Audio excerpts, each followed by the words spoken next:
The government's totalled up its infrastructure spend and says $6 billion worth of projects are getting underway in the next couple of months. From state highways to school properties, these are all projects set to start between now and Christmas. And ministers say they're going to create more than 25,000 jobs in total. Nick Leggett is the Infrastructure New Zealand CEO with me now. Hey, Nick.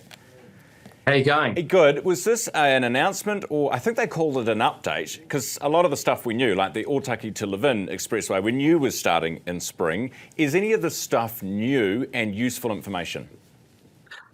Oh, it's definitely useful because we've had a lot of projects sort of sitting around waiting to be confirmed, waiting to get cracking.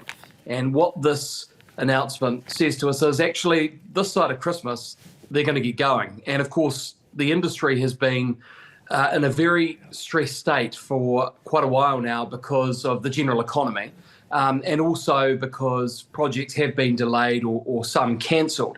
And so this is a good shot in the arm because we know that good infrastructure needs to be built out as soon as possible so New Zealanders can get the benefits in their daily lives. But it's also a really important stimulant for the economy. 2/3 of infrastructure businesses have let staff go in the last couple of years. 45% have seen people go to Australia. They've lost staff to Australia and beyond.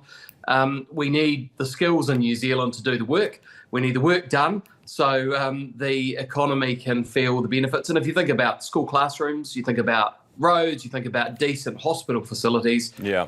Boy, oh boy, Nick, New Zealand needs this work started. No doubt we need it. So you said that 2/3 of your members have said that they have laid off staff in the last month, and half have said that their staff have gone to across the Tasman, overseas. Yeah, this is over the last couple of years. That's right. Okay. Exactly. All right. So do we have enough people, given this blitz that the government's talking about, do we have enough people here to do it? Yeah, well, I think it's a very good question. And yes, we do. And this kind of signal that the work's going to get going, and there will be more next year as well, gives businesses at least some time to plan. But you ask a very good question because New Zealand is not that efficient in the way it does its infrastructure because we tend to switch things on and then switch things off. What we want is for this to be the start of an enduring pipeline, something consistent, so we don't have to keep switching on and off. That's what costs us money.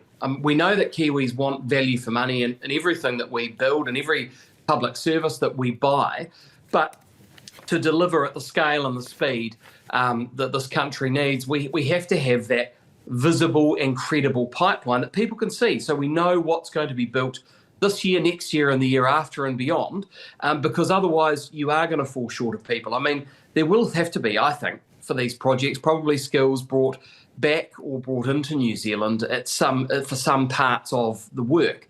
And that's pretty normal. This is an international industry. We're an international country.